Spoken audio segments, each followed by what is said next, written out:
Bonjour à tous et bienvenue dans notre webinaire sur la conduite du changement, comment la déployer concrètement dans vos entreprises. Écoute, Jean-Paul, à toi l'honneur. Bonjour à toutes et tous. Jean-Paul Acari, je suis PMO chez Canada Research France à Cesson-Sévigné, près de Rennes, et je suis aussi VP, vice-président de la branche Atlantique. Donc je voulais déjà passer deux messages. Le premier, c'est d'abord remercier l'association des directeurs de projet qui nous propose dans le cadre d'un partenariat local avec la branche Atlantique, donc ce cinquième webinaire. Donc merci d'avance à nos trois intervenants et à Christophe pour l'animation. Donc, au niveau de la branche Atlantique, on accueille toutes les personnes de bonne volonté, désireuses de s'investir dans le PMI, agrandir leur réseau professionnel. Donc, par exemple, en participant à l'organisation d'actions, d'événements, d'animations ou de rencontres au niveau local. Donc, n'hésitez pas à me contacter via le site PMI France, contact branche Atlantique. Donc, je vous remercie d'avance. Et maintenant, place au webinaire. À toi, Christophe. Très bien, merci Jean-Paul. Donc la conduite du changement, comment la déployer concrètement dans vos entreprises. Deux petits mots pour commencer sur l'association des directeurs de projet. Donc c'est un réseau qui a été initié en 2017 et qui s'est transformé en association de loi 1901 en 2020, qui est aujourd'hui présidé par David Bello, qui est directeur général du groupe Tronico. Et donc l'association a pour but de rassembler des membres pour travailler sur différentes thématiques dans un espace de partage et de bienveillance. Et donc l'objectif, c'est de restituer à la communauté du management de projet nos retours d'expérience et surtout des retours d'expérience pragmatiques. Donc en quelques chiffres, l'asso, c'est 13 000 € de budget en 2024, une quarantaine de membres actifs, et bien sûr, donc on est partenaire du PMI, et on a une société qui nous soutient, c'est la mienne, c'est Casaden, donc société de conseil en management de projet. Pour répondre à cette problématique, nous allons tâcher d'avoir une approche théorique dans un premier temps, présenter comment déployer une conduite du changement dans une stratégie de cadrage et ensuite d'accompagnement sur des projets stratégiques. Et on aura puis conclusion, une phase de questions-réponses. Anastasia, est-ce que tu peux te présenter? Oui, bonjour à toutes et à tous, Anastasie Audouin, je suis responsable conduite du changement chez DB Schenker. Je suis certifiée ProSign, dont on reparlera depuis plus de 2 ans. Et fin août, je rejoins un cabinet en tant que consultante dédiée à la conduite du changement. Merci Anastasia. Stéphane? Oui, bien bonjour, Stéphane Rousseau, je suis chef de projet PMO chez Manitou et certifié PMP depuis 2018. Voilà, donc je suis de cursus plutôt ingénieur industriel. Et pour terminer, Naïm? Bonjour à tous, Naïm Reki, consultant Casaden, actuellement chef de projet chez Airbus Atlantique sur du transfert industriel. Merci Naïm. Écoute, à toi la parole. Est-ce que tu peux nous faire un petit topo sur ce que dit l'approche théorique sur la conduite du changement? Yes, merci Christophe pour l'introduction. Les deux premières slides seront consacrées à un retour d'expérience qu'on a eu côté Securitas autour de la conduite du changement. Si on devait définir aujourd'hui ce qu'est la conduite du changement, ce serait finalement la composante d'un projet qui permet de préparer les parties prenantes à l'intégration d'une nouvelle solution. Donc quand on parle d'une nouvelle solution, ça peut être le déploiement par exemple d'un ERP ou la fusion de deux départements. Le point commun, en tout cas les points communs entre les deux exemples que je viens de vous citer et surtout ce qui représente le cœur de la conduite du changement, on va avoir bien sûr les parties prenantes, qui dit conduite du changement, dit gestion de l'humain. On va avoir la partie communication qui va vous permettre d'échanger avec les parties prenantes dans votre projet. Et à quelle fin? Afin de garantir leur engagement. Si on se focalise un peu plus sur la partie engagement, l'engagement va en fait définir si votre partie prenante est moteur ou non. On va le voir sur la prochaine slide, vous verrez les six étapes, les 6 évolutions différentes de l'engagement à partir de l'inconscience jusqu'à l'appropriation. On ne va pas détailler l'ensemble des points. Ce qu'il faut comprendre, c'est que on passe par une phase où la partie prenante ne sera pas au courant du changement à venir et sera donc plus réfractaire, ce qui est un risque pour votre projet, jusqu'à l'appropriation où la personne en face de vous sera en accord avec la vision que vous lui avez transmise et surtout moteur. Donc le degré d'engagement en fonction de la personne que vous allez avoir en face, si c'est un sponsor, si c'est un client, va être différent à atteindre. Les principaux freins que vous allez rencontrer, je pense que tout le monde sera d'accord pour le dire, on a à peu près 4 grands domaines en termes de freins. On a l'engagement personnel, on a l'engagement de son environnement, c'est-à-dire tout ce qui est manager, collègue, et les moyens mis à disposition, donc les outils, les processus, et pour finir, ses compétences. Si on se focalise un peu plus sur ce que nous dit le PMI via la 7e version du PMBOK, donc dans l'un des 8 domaines de performance décrits par le PMI, on retrouve la partie prenante. Et via ce domaine, donc les 2 objectifs principaux sont de présenter le projet et de recueillir les exigences, et de piloter et de maintenir un niveau d'engagement suffisant pour faciliter la mise en œuvre du projet. Donc comment s'y prendre?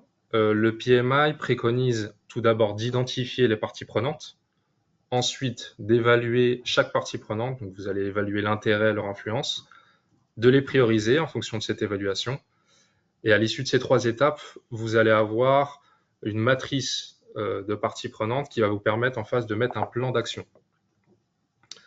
Quand on parle de plan d'action, on parle en termes de type d'action, on peut avoir de la communication informelle ou informelle, des sessions, un webinaire tel qu'aujourd'hui, ou des formations. Et pour finir, le dernier point, le suivi de l'engagement, donc nécessaire afin de s'assurer que les actions que vous menez finalement vous amènent au bon endroit. Si on passe maintenant aux 12 principes du PMBOK, on retrouve 2 principes qui vont venir recouvrir la conduite du changement. Donc en regardant de plus près, finalement, ces 2 domaines, donc partie prenante et changement, vont venir compléter ce qu'on a vu préalablement. Donc nous avons le quand est-ce qu'il faut commencer à engager les parties prenantes dans un projet? Eh bien tout simplement dès le début, il ne faut jamais attendre. Comment les aborder? Il faut leur transmettre tout d'abord une vision, c'est ce qui est le plus important, afin qu'ils puissent adhérer à votre projet. Connaître les besoins vient rappeler l'importance de l'analyse des parties prenantes et de comprendre qui ils sont. Et enfin, adapter la vitesse du changement, puisque tout projet, toute conduite du changement est unique en fonction du projet mis en place. Si on fait maintenant un parallèle avec le Prince2, le Prince2, lui, est découpé en 7 processus, 7 thèmes et 7 principes. Et parmi les 7 thèmes, on en trouve 2 qui recouvrent la conduite du changement, donc l'organisation et le changement. Donc l'organisationnel va permettre de définir des rôles et les responsabilités pour la conduite du changement, et le changement va être dédié à la gestion des changements qui surviennent pendant le projet. Donc la grosse différence ici, à l'instar du PMBOK, le Prince2 va mettre l'accent sur la structure de la conduite du changement et l'aspect proactif. Donc une structure de gouvernance bien définie pour piloter le changement, avec des rôles clairs et précis. Et le Prince2 met aussi l'accent sur une stratégie proactive, avec une définition de stratégie dès le début du projet, là où le PMBOK, finalement, met l'accent sur l'adaptabilité et la résilience. Pour finir sur cette approche théorique, donc on a sollicité ChatGPT pour essayer d'avoir un retour en termes de définition et ce que représentait la conduite du changement. On retrouve finalement les grandes lignes qu'on a pu voir via les slides précédents. Donc on retrouve la partie communication qui est très importante, l'engagement bien sûr qui est à suivre, la partie leadership où vous allez transmettre la vision de votre projet, formation et développement et adaptabilité. Donc finalement c'est la base du lien, hein, bien sûr, de reprendre des éléments et de synthétiser tout ça via une réponse claire et précise. Merci Naïm. Nous avons lancé du coup une enquête sur la conduite du changement. Qu'est-ce que tu en retiens? Alors, on peut retenir surtout les 2 derniers chiffres. Donc, on a 12% des entreprises qui ont vraiment un pôle dédié à la conduite du changement et 56% qui le déploient de manière systématique. Très bien. Côté soft skills, qu'est-ce qui est le plus important? Qu'est-ce que tu mettrais en avant? Alors, on a finalement tout ce qui est lié à la facilitation, un rôle de facilitateur. On a la partie pédagogie, on a la partie piloter, la partie s'adapter. Donc, on va vraiment sur le rôle de facilitateur et on va dire de savoir-être. Ok, merci. Quand on parle de conduite du changement, on parle souvent de courbe de deuil. Est-ce que tu peux nous en dire 2 mots? Comment l'utiliser? Alors finalement, ici, ce qui est important, c'est pas de passer par tous les points, enfin de vous détailler chaque point, c'est de comprendre que pour votre projet, les parties prenantes que vous allez avoir vont passer obligatoirement par ces étapes. Et c'est en fait d'identifier où est-ce que se situe chaque partie prenante pour comprendre à quel état il se trouve et quelles actions vous allez pouvoir mettre en place pour la faire passer au step suivant. Très bien. Donc là, il y a une petite astuce dans notre présentation. C'était une remarque de Jean-Paul qui était de dire les contributeurs ou les adhérents du PMI aiment beaucoup avoir des outils très pragmatiques. Ici, on en a un. Et donc, ce qu'on a fait, c'est qu'on a mis ce petit réseau de neurones pour dire attention, là, il y a un outil que vous pouvez réutiliser de manière opérationnelle. Merci Naïm. Je propose de passer la main à Stéphane, qui va nous présenter comment il a déployé une stratégie de cadrage au sein de son entreprise. Oui, bonjour. Donc, un petit mot sur Manitou Group avant de démarrer. Donc, Manitou Group, c'est le leader mondial du chariot télescopique. Donc, vous avez une photo sur la gauche. Donc, on travaille dans les domaines de la construction, de l'agriculture, de l'industrie. On fait aussi des nacelles, des chariots industriels. Dans l'organisation, on a plus de 300 projets. Je ne sais pas tous compter, mais on a des projets qui sont des projets de nouveaux produits, bien entendu. On a des projets industriels, on a aussi des projets IT, donc beaucoup de projets de nature différente. Manitou, c'est 5500 collaborateurs qui sont déployés en France, en Italie, aux US et en Inde. Le siège est à Ancenis, donc entre Nantes et Angers. Et du coup, c'était 2,9 milliards de chiffre d'affaires en 2023, avec 82% du chiffre d'affaires à l'international. Donc moi, j'ai rejoint Manitou Group en 2022. Et donc, on est 5 PMO à Manitou, donc à accompagner à la fois des projets de développement de nouveaux produits, mais aussi des projets d'organisation. On fait de la formation, on fait de l'accompagnement, on fait des REX et des exercices de WBS avec les chefs de projet. Donc WBS, l'organigramme des tâches, ça c'était une de mes bonnes surprises quand je suis arrivé chez Manitou. Quand on faisait ces exercices, on avait systématiquement un lot conduite du changement qui était identifié. Donc on sait déjà que chez Manitou, c'est quelque chose qui est quand même pris en considération. Et lorsqu'on détaillait ces lots, on avait souvent de la communication et de la formation. Donc c'était le point de départ, on va dire.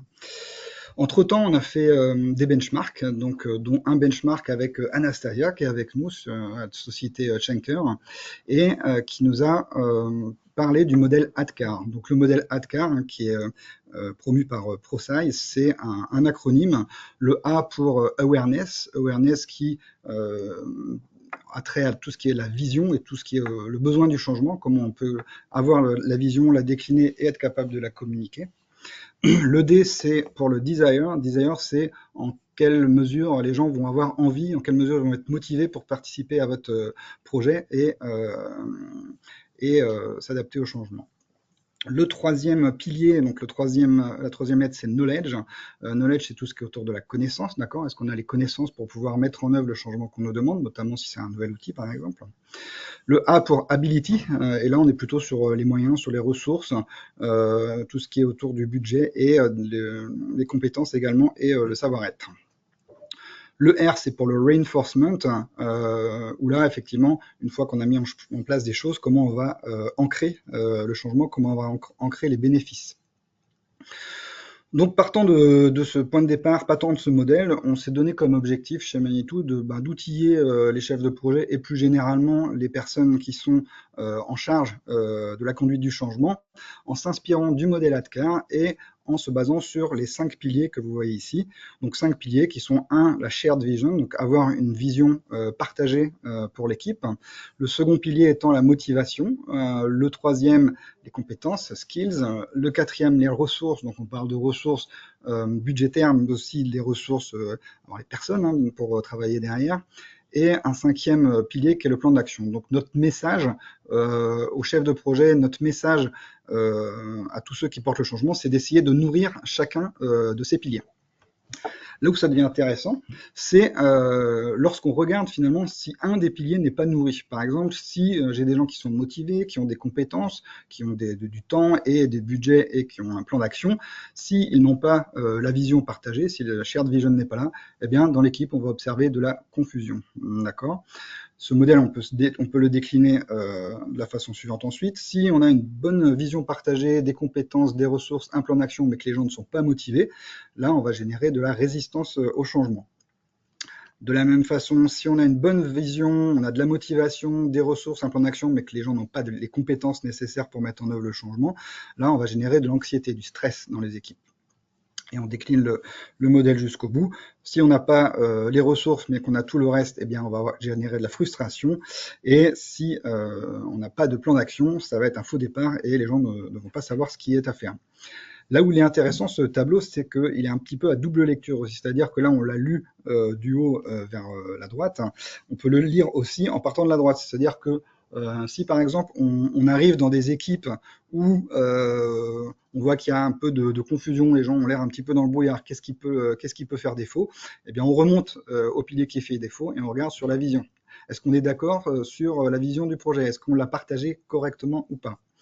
Voilà, on peut voir aussi si on arrive dans une équipe où il y a beaucoup de stress, beaucoup d'anxiété, qu'est-ce qui se passe? Eh bien, allons voir du côté des compétences, peut-être. Est-ce que les personnes ont vraiment les compétences? Est-ce qu'ils ont été formés pour mettre en œuvre le changement que l'on a demandé?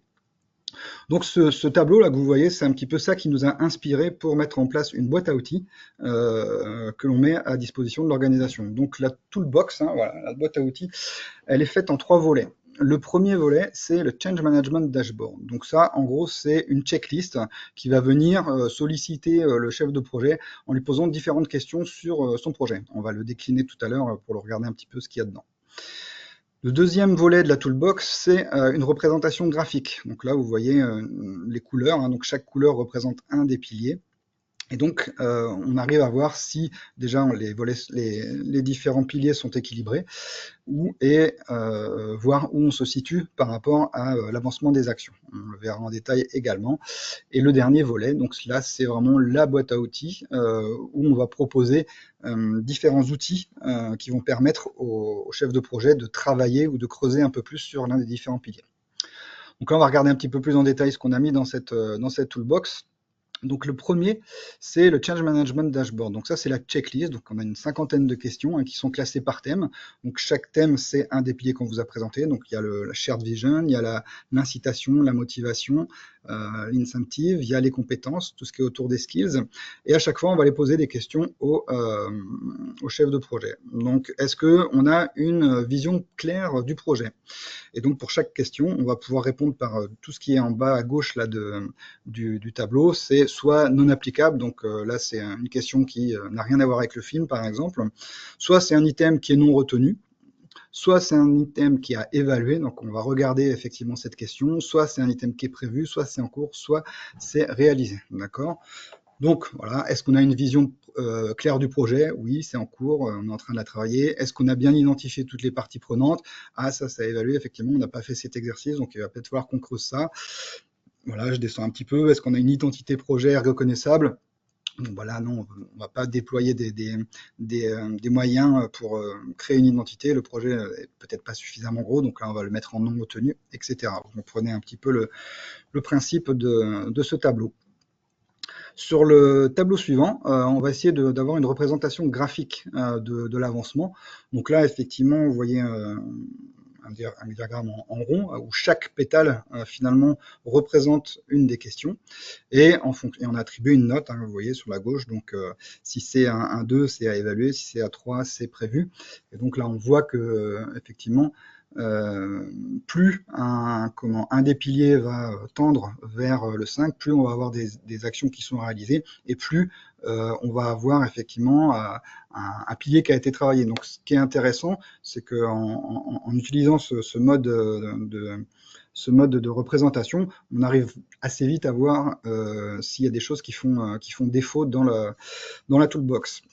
Ce que j'ai pas dit par rapport au point juste précédent, c'est qu'effectivement, là où la checklist est intéressante aussi, c'est que forcément le chef de projet va avoir sa vision, forcément le chef de projet va avoir une façon de répondre aux différentes questions, mais ce qui est intéressant, c'est de le faire en groupe. Et voilà, si on pose la même question à tout le monde, est-ce que vous avez une identité, est-ce que vous avez une vision claire du projet? Si tout le monde ne répond pas réalisé, si tout le monde n'est pas d'accord sur le statut, ça génère des discussions qui sont quand même très très intéressantes. Voilà pour la représentation visuelle. Et donc le slide suivant, c'est la toolbox. Donc là, effectivement, on s'est dit, ok, on a fait une checklist, on a posé un certain nombre de questions, mais voilà, si il y a des piliers qui font défaut, comment on peut aider les chefs de projet au-delà des questions qu'on leur pose. On a fait une toolbox, et dans cette toolbox, on a mis une dizaine d'outils. Donc là, je vous en présente 4 très rapidement. On a par exemple fait une fiche d'ambassadeur. Dans tout projet où la conduite du changement est un enjeu majeur, vous devez identifier vos ambassadeurs. Ça va être vos promoteurs du projet, ça va être les personnes qui vont vous aider finalement à déployer votre projet. Donc il faut les identifier, il faut savoir leur dire ce que vous attendez d'eux en termes de savoir-faire, en termes de savoir-être, et quel sera leur rôle dans le projet. Donc voilà, on a fait une fiche ambassadeur qui décrit un petit peu les rôles, les savoir-faire, savoir-être pour chacun d'entre eux. C'est quelque chose qui peut être distribué en début de projet. Le deuxième point, c'est des analyses d'impact. Donc, Naïm en parlait tout à l'heure. Hein, un des points super importants de la conduite du projet, c'est l'identification des parties prenantes. Lorsqu'on a identifié nos parties prenantes, il faut qu'on fasse une analyse d'impact. Dans quelle mesure on va venir toucher à l'organisation, au process, aux outils, aux compétences. Donc voilà, il y a énormément de catégories qui peuvent être déclinées comme celle-ci. Et on va venir voir sur quels aspects on est en train de toucher avec notre conduite du changement. Le but derrière, bien entendu, ça va être de mettre en regard des actions qui vont permettre de mettre sous contrôle les risques, si toutefois on générait des risques avec cette analyse d'impact. Troisième outil qui est vraiment super intéressant, ça s'appelle le baromètre ICAP. ICAP, c'est un outil qui va permettre de travailler notamment sur le deuxième pilier, le pilier de la motivation. Souvent, quand on parle de conduite du changement, on voit de la résistance au changement. D'accord, très bien. Mais une fois qu'on a vu ça, de quoi on parle exactement? La résistance au changement, elle peut prendre beaucoup de natures différentes. Donc ce baromètre ICAP, il est vraiment intéressant parce qu'il va permettre d'aller voir un peu plus loin sur ce qui bloque. Donc tout simplement, un ICAP, c'est un acronyme qui, le I pour information, le C pour compréhension, A pour adhésion et le P pour participation. Donc on va aller demander aux personnes si elles ont été informées du projet. Oui, non, voilà, on peut décliner un certain nombre de questions derrière ça. On va demander aux personnes ensuite, ok, vous êtes informés, mais est-ce que vous avez compris le projet? Est-ce que vous avez compris où on veut vous emmener? Voilà. Ensuite, une fois que vous avez été informé, que vous avez compris, est-ce que vous adhérez? Des gens pourraient tout à fait avoir été informés, avoir parfaitement compris les enjeux, mais pas du tout adhérer à votre projet. Donc voilà, c'est quelque chose qui permet d'aller voir un petit peu plus finement ce qui se passe exactement. Et le dernier, participation, vous êtes informé, vous avez compris, vous adhérez, bon, on vous ouvre la porte, est-ce que vous souhaitez participer? Pourquoi pas être ambassadeur, par exemple? Donc ça, ce baromètre, c'est quelque chose qui est quand même très intéressant dans les organisations. Ok, Stéphane, à quelle fréquence tu conseilles de le déployer, ce baromètre? Alors, ce qu'on préconise, bien entendu, c'est de le faire au début, au lancement du projet. Donc, lorsqu'on a un kick-off de projet, par exemple, est-ce que les gens, c'est une très bonne façon d'avoir un premier retour. Et c'est quelque chose qui peut aussi être utilisé tout au long du projet à des moments clés, sur des passages de jalons importants, par exemple. C'est vraiment quelque chose de très puissant, je trouve. Ok, merci. Voilà, et puis le dernier, donc j'ai pas d'exemple particulier, mais effectivement, un plan de communication, c'est hyper important dans une toolbox. Hein.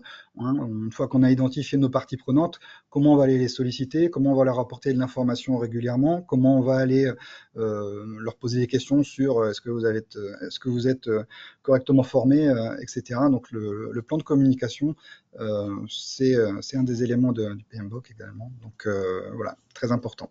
Ok, merci. On parle de personnes clés, on parle d'ambassadeurs.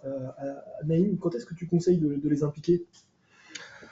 Et bien simplement, dès le début, comme on peut voir sur le graphique représenté ici, ce qu'il faut et ce qui est essentiel dans la conduite du changement, c'est d'intégrer directement les parties prenantes le plus tôt possible. Donc on voit qu'avec le retour qu'on a eu, on a 76% des personnes menant des projets qui les impliquent dès le début et 20% pendant les phases critiques.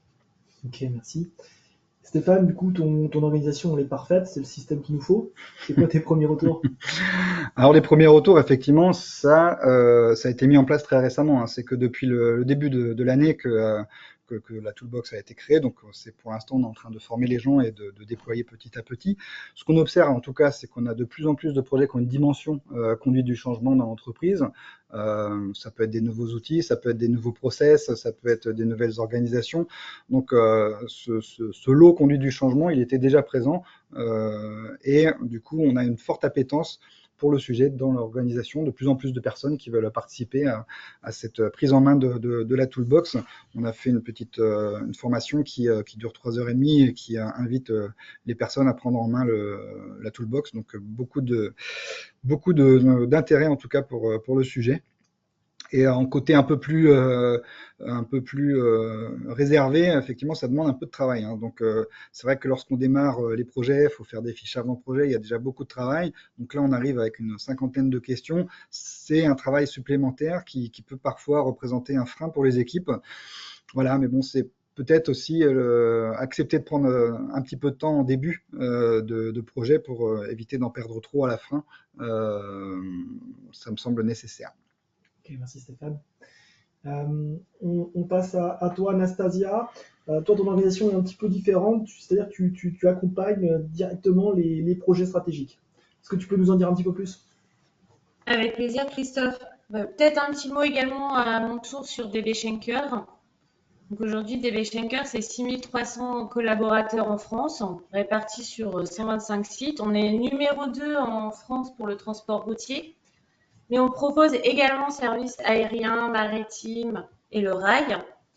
On a également une solution en termes de logistique pour les entreprises. Et pour ma part, je travaille au siège social qui est à Montaigu en Vendée, dans le service transformation. C'est le service qui est en charge les projets stratégiques de l'entreprise pour la France et le Maroc. Alors, je voulais commencer cette présentation parce que je suis face à des experts de la gestion de projet. C'est pas mon cas, puisque moi, c'est la conduite du changement, ma spécialité. Et je voulais montrer l'articulation entre la gestion de projet, la conduite du changement, mais aussi ADCAR que Stéphane vous a présenté juste avant. Donc, les différentes étapes que vous connaissez tous sur la gestion de projet. Il faut savoir qu'il y a également des étapes sur la conduite du changement. Il y en a 3 grandes. Souvent, la première, préparer l'approche, est la plus souvent négligée. La deuxième, c'est simplement gérer le changement. Et enfin, la dernière, pérenniser les résultats. Mais à ça s'ajoute ce que également Stéphane vous a montré, donc ADCAR, qui sont les 5 étapes par lesquelles un individu doit passer. Et donc, vous voyez où elle se situe. Ce qu'il faut retenir, c'est que le A de Ability doit toujours s'aligner avec la mise en œuvre de votre projet au moment où vous allez déployer vos solutions.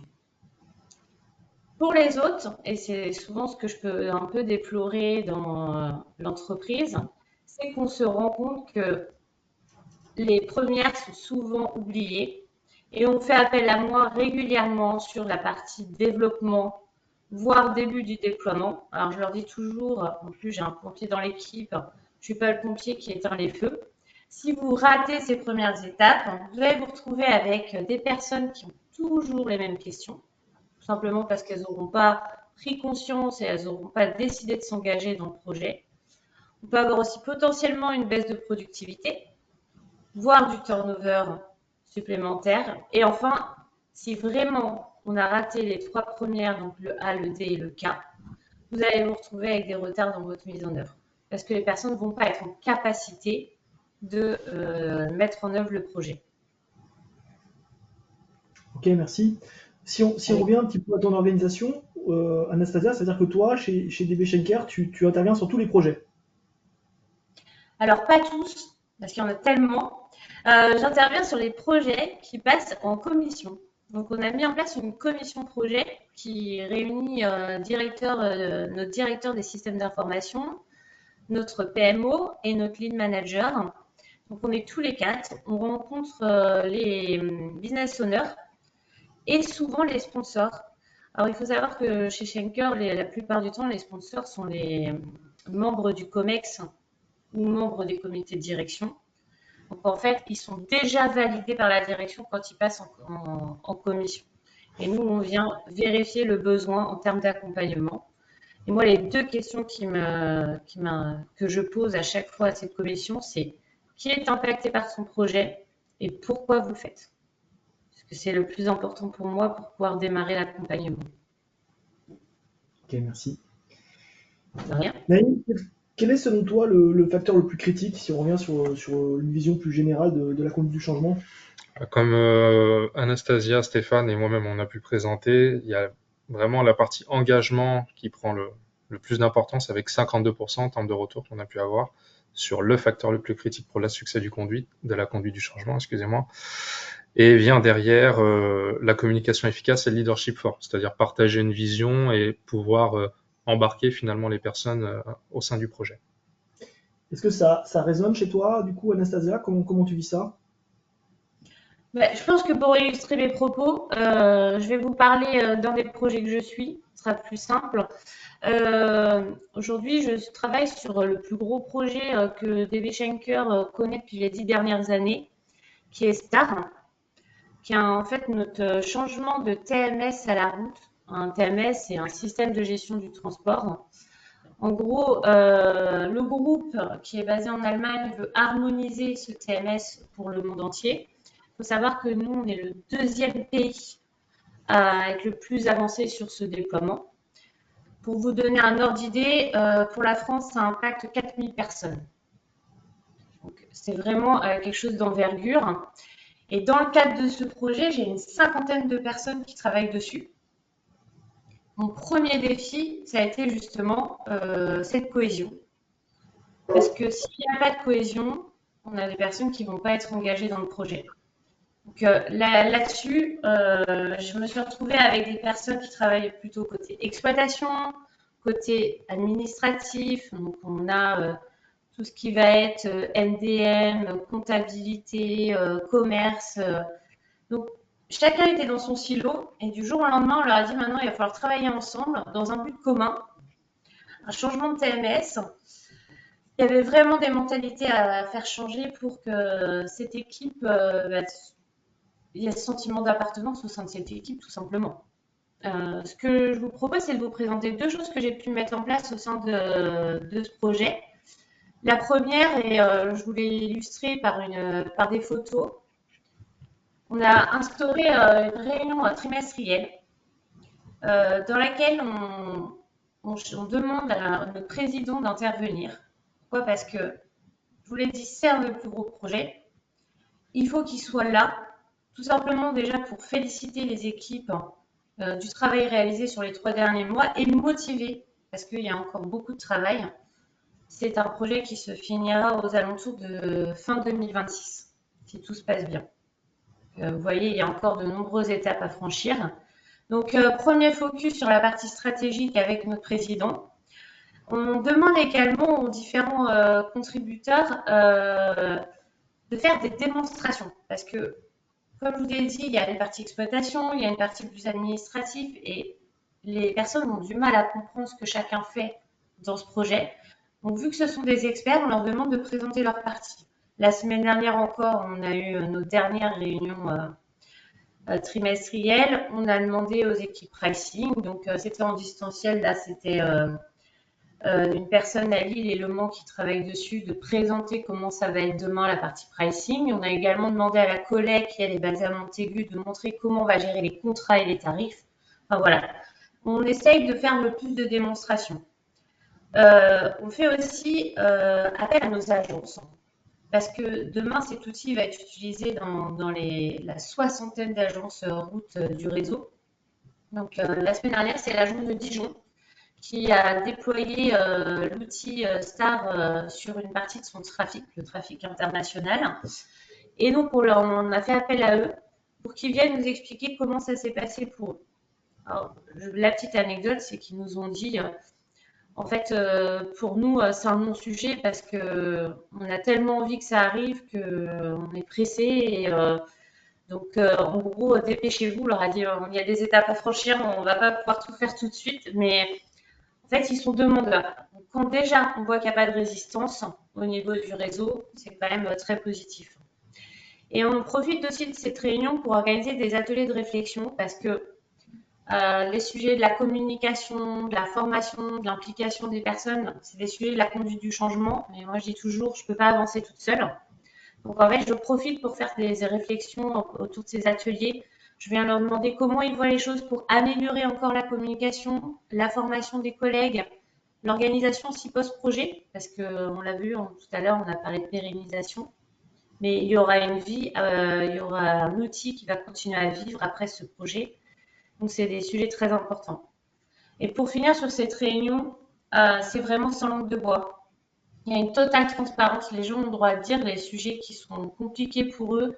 Et c'est l'objectif, c'est de trouver des solutions en commun. Autre chose que j'ai pu mettre en place dans le cadre de ce projet et qui fonctionne très bien, c'est une newsletter mensuelle, mais qui est dédiée à cette équipe projet. C'est-à-dire que vu qu'il y en a une cinquantaine de personnes qui travaillent dessus, alors depuis, j'ai eu d'autres personnes qui m'ont demandé à être destinataire. Je crois qu'on atteint les 100 destinataires maintenant avec la direction notamment, où là, on vient remettre tout ce qui est planning, surtout qu'il évolue assez régulièrement. On parle stratégie de développement. On vient aussi leur donner de l'actualité, puisque l'outil est développé au niveau d'équipes polonaises, puisque c'est au niveau mondial, comme je vous l'ai expliqué. Donc, on vient expliquer où en sont les développements. Il faut aussi leur donner un peu une vision macro. Donc, vu que l'outil est en train d'être déployé dans d'autres pays, alors sur une échelle moins avancée, parce qu'il y a la Pologne qui est devant nous, mais sinon on est le deuxième, là, je leur ai donné les infos pour dire qu'il y avait le Mexique qui commençait à travailler dessus, l'Arabie Saoudite notamment. Et enfin, cette newsletter, pour moi, c'était primordial de faire un focus sur le volet humain, parce que c'est quand même ma spécialité. Donc, je viens y mettre des photos des déploiements qu'on fait lors des agences. Dès que je fais un sondage, je viens aussi leur présenter les résultats des sondages dans cette newsletter, qu'ils se rendent compte de la vision que les autres peuvent avoir du projet. Et enfin, chaque mois, je fais une vidéo ou un podcast, en fonction si la personne elle est à l'aise ou non avec son image, pour que tous les membres de l'équipe se présentent. En fait, et surtout qu'ils apprennent à se connaître dans un autre contexte que le contexte du projet. Alors ça, c'est un outil que j'ai testé il n'y a pas longtemps. J'avais envie de vous le partager parce que je le trouve vraiment, vraiment chouette. Ça s'appelle la matrice de collaboration. Donc, j'ai demandé à la cinquantaine de personnes de répondre à un questionnaire que j'ai fait sous forme d'un tout simplement, en posant des questions sur des 7 thématiques que vous pouvez voir à gauche. Donc, il y a la partie relation et la partie autonomie, apprentissage. Et après, je suis venue justement étudier les résultats. Aujourd'hui, dans le projet que je suis en train de vous parler, on n'a pas encore atteint la bonne collaboration. On est entre les deux. D'accord? J'ai fait des moyennes. Et j'ai surtout découvert les 2 axes sur lesquels il fallait qu'on continue à travailler, c'est l'autonomie et les relations au sein de l'équipe. Par contre, la bonne nouvelle, c'est que dans la partie apprentissage, là, ils étaient au top. Donc là, ils ont vraiment franchi une étape et ils sont vraiment en train de s'auto-former et se former entre eux. Et ça, c'est du plus. Donc, je vous conseille, je l'ai trouvé, alors je crois que c'est grâce à mon directeur qui nous écoute en plus à ce webinaire. Il m'avait dit qu'il serait connecté et on l'a trouvé sur Internet. Moi, j'ai creusé un peu le sujet et un outil plutôt pas mal sur des équipes à tester entre vous. Merci pour la petite pépite. Naïm, je reviens un petit peu sur des stats. Quels outils, toi, tu nous conseilles? Alors, principalement, en termes d'outils, si on peut passer à la slide suivante. Donc, on peut voir finalement que on n'a pas besoin d'outils, on va dire, extraordinaires pour faire de la conduite du changement. On a principalement les réunions régulières, donc vraiment les weekly qu'on va fixer qui vont être primordiales, pardon. Et ce qui va venir derrière, c'est les bulletins d'information, donc ce que vous allez pouvoir envoyer en termes de statut pour le suivi de votre projet, et les outils de collaboration, tout ce qui peut être Microsoft Teams ou les équivalents. Ok, merci. Donc Anastasia, ça communique. Ah oui. Bon, après, mon expérience passée était dans la communication, donc là, pour moi, c'est mon sujet aussi. Déjà, première chose, moi, je vais vous dire, faites en sorte que votre communication sur vos projets soit centralisée. Notamment avec une personne qui est reconnue dans l'organisation. Alors, chez nous, c'est souvent les sponsors, comme j'ai expliqué, mais après, ça peut être le business owner. Évitez d'avoir une communication sur les projets qui soit totalement dispersée. Et après, sinon, mon autre conseil, c'est privilégier la communication orale. Alors, j'entends de plus en plus de personnes me dire, je n'ai pas lu la communication parce que en fait, les gens n'ont plus envie de lire. J'ai remarqué, ils préfèrent bloquer 15 minutes dans leurs agendas pour assister à une réunion ou un webinar que finalement lire une communication qui leur prend 5 minutes. Mais il faut savoir que le message passe mieux. Donc vraiment, si vous pouvez, faites plutôt ce type de communication. Pour avoir testé et approuvé, ça fonctionne beaucoup mieux que des longs textes. Ça marche. Tu as une autre astuce qui consiste à faire des interviews. Oui, j'en ai fait pas mal d'interviews. Stéphane, tu en as parlé tout à l'heure du baromètre ICAP. Moi, lors de ces interviews, je m'en inspire pour vraiment aller vérifier le niveau d'information des personnes, leur compréhension sur le sujet, etc. Alors, je fais ces interviews soit en distanciel, mais également en présentiel. Quand je peux, je me déplace sur site, notamment dans les agences pilotes pour les différents projets, comme celui de Star. Et c'est vraiment, pour moi, le meilleur moyen d'avoir un feedback. Puisque là, dans la conduite du changement, on ne peut rien faire si on ne vient pas vérifier les impacts de tout ce qu'on communique, des formations qu'on peut dispenser. Et donc, ce feedback, il va me permettre vraiment de prendre le pouls, mais aussi de rassurer des fois les équipes projet en disant c'est bon, on est là où on nous attend, mais aussi des fois rectifier notre approche en disant, j'ai eu l'exemple la semaine dernière, j'étais sur Roissy pour un projet pour l'aérien. J'ai pu voir une trentaine de personnes lors d'ateliers à la sensibilisation à la conduite du changement. Et là, je me suis dit, bon, là, on a du boulot en termes de communication parce que la communication, elle descend pas à tous les niveaux. Et ça, je l'aurais pas su si j'avais pas été voir les personnes et si j'avais pas eu ces échanges avec eux. Ok, merci. Bon, finalement, la conduite du changement, c'est facile. Il y a une solution qui est magique, c'est d'avoir une Anastasia chez nous, quoi, c'est ça? Je sais pas, il y a des avantages et des inconvénients d'avoir quelqu'un qui incarne la conduite du changement. Bon, l'avantage, c'est que moi, je dis toujours, quand j'arrive dans les projets, je prends ma casquette neutre. En fait, je suis pas une experte. Je travaille avec des experts métiers souvent. Et en fait, c'est ce que certains m'ont dit, ça permet en fait, je leur permets de prendre de la hauteur et vraiment de penser à nos personnes impactées derrière. Et je suis aussi là pour toujours rappeler que on a nos équipes qui doivent être au cœur des projets. Alors, pour être très honnête avec vous, c'est aussi là-dessus que se base ProSci. Et ils disent toujours, et j'aime beaucoup cette approche, le succès va dépendre des personnes, comment on a réussi à les embarquer dessus. L'inconvénient, je dirais, et c'est pour ça que l'approche, la toolbox de Stéphane m'inspire, c'est que dans toute organisation des projets, et c'est normal s'il n'y a plus de projets, c'est pas bon signe, mais on en a beaucoup. Pas toujours facile pour moi de répondre à toutes les demandes. En 2 ans et demi, j'ai accompagné une trentaine de projets. Donc là, la toolbox peut être un bon moyen de venir accompagner des projets de moins grande ampleur et de continuer à leur apporter des outils. Ok, on a une question de Pierre que je prends à la volée là, c'est quelles sont les plus grosses difficultés auxquelles tu as été confronté et comment tu y fais face? La plus grosse difficulté, c'est d'avoir un chef de projet qui a été embarqué sur le sujet et qui n'avait pas forcément envie, et un sponsor qui s'est complètement désintéressé du sujet. En fait, à un moment donné, c'est un travail d'équipe. Et si on n'a personne sur qui s'appuyer, moi je dis toujours, je fais du travail de sous-marin. Donc si à côté j'ai des personnes qui ne sont pas engagées sur le sujet, je ne peux pas les remplacer. Ok. Une autre petite question pour toi, Anastasia, d'Arnaud, qui demande quel est le format de ta newsletter? Un PowerPoint, un papier, quelle taille? Ok, très simple. Vu que je demande à toute l'équipe, enfin, on fonctionne avec des stream leaders sur cette équipe projet. Donc, et il y a le directeur du projet.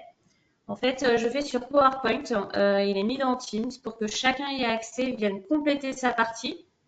Moi, je fais également des diapos dessus. Et ensuite, après, je retravaille la mise en forme avec tout le monde à la fin et on l'envoie en format PDF par email.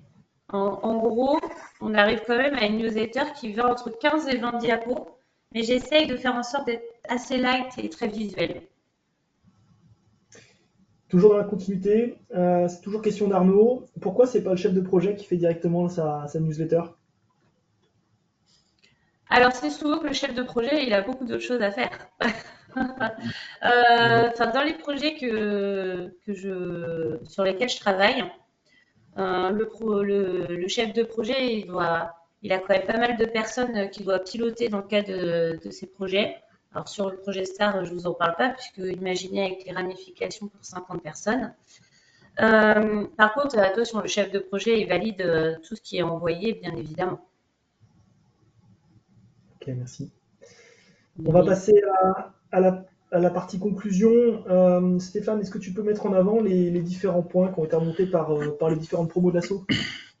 Alors effectivement, on s'est réunis pour mettre en commun sur les différents thèmes liés à la conduite du changement. Donc ce qui remontait effectivement, c'était qu'il fallait mettre en place des routines. Donc là, on vient d'en parler avec Anastasia, surtout autour de la communication, surtout autour de l'info, partager la vision et la rabâcher, trouver des promoteurs.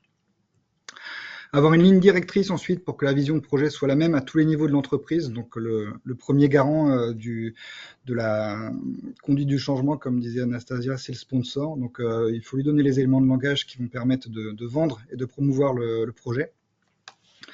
Ensuite, on en a pas mal parlé aussi, c'est tout ce qui est autour des parties prenantes, les identifier et définir un accompagnement personnalisé en fonction, donc ça c'est un outil dont on n'a pas parlé, mais effectivement, en fonction du degré d'implication des personnes et en fonction de leur envie d'aller ou pas dans le changement, il va falloir faire un accompagnement qui va pas forcément être le même. Certains vont simplement avoir besoin d'informations, d'autres vont certainement besoin d'avoir de formation et d'un accompagnement beaucoup plus présent. Toujours être à l'écoute des parties prenantes, bien entendu, et de leurs inquiétudes, être capable de nourrir et de mettre en place les plans d'action qui vont permettre de les faire adhérer au final. Solliciter les managers pour faire passer plus facilement un message aux membres de leur équipe. Effectivement, ça c'était un des bons sujets de discussion dans l'asso. Les managers, c'est les premiers promoteurs de votre projet finalement. Si vous embarquez pas les managers de proximité dans votre changement, ça va être très dur. Quelque part, ce sont vos premiers ambassadeurs. Donc vraiment une population à soigner dans le cadre d'une conduite du changement. Le point suivant, c'est le pilotage de la communication et à ajuster en fonction de ses KPI. Donc effectivement, on a donné le baromètre ICAP comme outil, mais vraiment le cœur de ça, c'est d'avoir une communication qui soit centralisée, qu'on parle d'une seule voix et à un moment donné, il vaut mieux, ce qu'on dit à la fin, toujours communiquer un peu, c'est toujours mieux que de pas communiquer. Et surtout, prendre la main sur la communication, parce que votre ennemi là-dedans, c'est les bruits de couloir. Si vous n'avez pas centralisé la communication, vous laissez un espace vide et la nature a horreur du vide, donc ça risque de revenir vers vous. Donc voilà, attention à la communication. Merci Stéphane. Les deux promos, globalement, ont travaillé ensemble pour définir quelles étaient les clés de la réussite de la conduite du changement. Pour toi, Anastasia, ça serait quoi dans toutes ces clés qui sont présentées ici? Il y en a beaucoup que je pense primordial, je dirais l'intelligence relationnelle. Parce que pour moi, il faut toujours qu'on s'adapte à son public et surtout mettre en confiance les personnes. Ok, merci. Pour toi, Stéphane, ce serait quoi? Alors moi, je pense que je prendrais le leadership, même si tous me parlent. Le leadership, ça me semble essentiel pour pouvoir être la locomotive qui va faire avancer le projet et le promouvoir. Voilà, c'est une des qualités qui est super importante en conduite du changement. Ok, merci. Et toi, Naïm, tu mettrais quoi en avant? Je m'orienterais un peu plus sur la partie, je dirais, bon vivant. on est sur de l'humain, rien que pour avoir une bonne dynamique dans le projet, que justement d'échanger de manière cordiale et avoir du bon vivant tout simplement dans le projet pour assurer une bonne dynamique. Ok, merci. J'ai du coup une dernière partie, on nous reste 4-5 minutes pour clôturer sur les questions-réponses. J'ai une première question d'Ingrid qui demande: est-ce que la conduite du changement est différente en agile et en versus prédictif? Alors, qui veut se lancer? Pour moi, il n'y a pas. Enfin, disons que l'agile va amener certains outils qui sont essentiels. Elle en parlait tout à l'heure, Anastasia. Il faisait des. Alors, je sais plus si tu l'as appelé rétrospective ou pas, mais ça, clairement, c'est un des outils essentiels. C'est quelque chose qui va permettre effectivement d'aller régulièrement solliciter les personnes. Donc, que ce soit des rétrospectives ou du Scrum, enfin, il y a un aspect présence et un aspect demande de feedback qui est super important. Donc voilà, je suis un très grand promoteur de l'hybridation des méthodes projet, et donc pour moi, les projets Waterfall feraient très bien de s'inspirer des rétrospectives agiles pour les infuser au fur et à mesure de leur avancée, quoi. Donc c'est pas fondamentalement différent, mais chaque monde gagne forcément à s'inspirer l'un de l'autre. Ok, j'ai une autre question, c'est: comment définit-on un ambassadeur? Qui est fait pour être ambassadeur? Je vais prendre la suite parce que Stéphane s'est lancé, mais j'aurais répondu comme toi. J'ai dû changer ça complètement en mode de gestion de projet. Un ambassadeur, je dirais que pour moi, c'est avant tout une personne qui est motivée par le projet, mais surtout pas oublier qu'elle doit être connue dans l'organisation. Et si je reprends l'idée, notamment pour son leadership, c'est quelqu'un que les gens ont envie de suivre. Pour moi, on va parler de guide dans cette organisation pour. On ne peut pas mettre n'importe qui dans le sens que il va falloir que cette personne elle ait ce charisme et même si elle peut être très motivée, si elle n'est pas connue, ça va être compliqué. Ouais, dans d'autres organisations, souvent les ambassadeurs, on peut aussi les appeler des key users, ou on peut les appeler donc ou des gens de l'équipe pilote. C'est des gens qui vont en général être assez sachants sur le projet et qui vont pouvoir le promouvoir. Donc c'est très important de les identifier correctement, mais surtout de les outiller.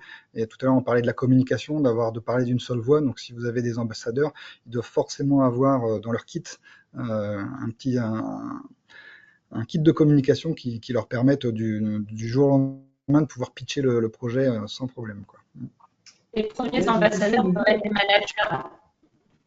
Et oui, tout à fait. J'ai une question de Violaine: dans un projet de longue haleine, comment relancer une communication si on se rend compte qu'elle s'essouffle? Et alors, c'est là que la créativité doit intervenir. Si je reprends les soft skills de tout à l'heure, pour moi, il faut être créatif. Alors, n'hésitez pas à vous appuyer sur vos services communication, mais toujours essayer d'être un peu disruptif. J'ai fait des trucs très sympas. On a plagié une série qui est très connue, The Office, où en fait on a fait les paroles en lien avec notre projet pour faire des teasers. On a fait des trucs un peu sympas. Aujourd'hui, il y a plein d'outils gratuits accessibles, notamment sur la suite Office 365. Moi, je fais beaucoup de podcasts. Aujourd'hui, les gens, ils prennent le temps d'écouter, pas toujours de regarder.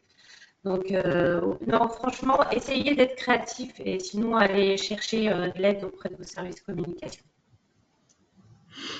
J'ai une petite idée par rapport à ça aussi. Ce qui fonctionne très très bien, c'est un benchmark, c'est-à-dire amener quelqu'un de l'extérieur à témoigner et dire tout simplement d'autres ont fait peut-être le pas avant vous, et les faire venir pour dire bon bah voilà les joies, les succès, les peines, avoir un échange tout simplement avec les équipes. Ça, de mon expérience, c'est quelque chose qui a plutôt bien marché aussi.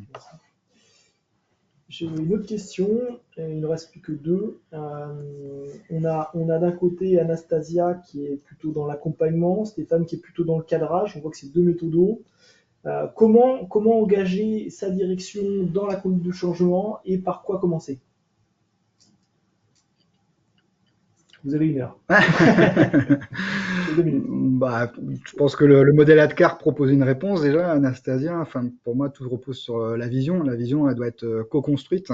Donc, c'est pas évidemment un chef de projet qui va construire la vision, c'est le sponsor, c'est la sponsor et le chef de projet. Donc, il faut être capable d'écrire la feuille de route avec l'équipe de direction. Voilà, faut surtout pas se lancer seul dans quelque chose comme ça, sinon c'est pas la peine de leur demander d'être sponsor derrière. Ouais. Donc voilà, la co-création de la vision, pour moi, c'est l'étape nécessaire. Est-ce que Naïm et Anastasia, vous voulez compléter? Alors, j'ai une direction qui est très pragmatique. Moi, j'ai repris des exemples de projets où justement on n'avait pas eu l'engagement des personnes. Et si je reprends le tableau de Stéphane, j'ai mis en avant où est-ce qu'on avait eu de la confusion parce que cette vision n'était pas partagée, où est-ce qu'on avait eu du stress parce que les gens n'avaient pas eu toutes les compétences en main. Et en fait, je suis partie de ces échecs pour aussi leur montrer comment on aurait dû faire pour réussir sur ces projets-là, pour avoir un meilleur engagement des équipes. Alors oui, je suis partie d'un problème pour montrer la solution, mais souvent ça fonctionne plutôt bien pour montrer à la direction que c'est la voie à suivre. Une dernière question, c'est pour Stéphane. Comment as-tu créé ta toolbox? On s'est fait accompagner. On s'est fait accompagner par une société extérieure pour voilà. Moi, je suis pas sachant sur la conduite du changement, donc je me suis inspiré de tout ce que m'a apporté Anastasia. Je me suis documenté parce qu'il y a plein de livres sur la conduite du changement. J'ai essayé de voir un petit peu tout ce qu'on pouvait faire avec ça, et donc on s'est fait accompagner pour créer la box. Très bien, et ben merci à tous les trois, merci Jean-Paul pour la confiance, et puis j'espère que ça vous a plu à tous. Et puis si vous avez plus de questions, n'hésitez pas à adresser un petit mail à contact@directeurprojet.com. Merci beaucoup, au revoir. Merci. Merci à tout le monde. Bonne journée. Au revoir.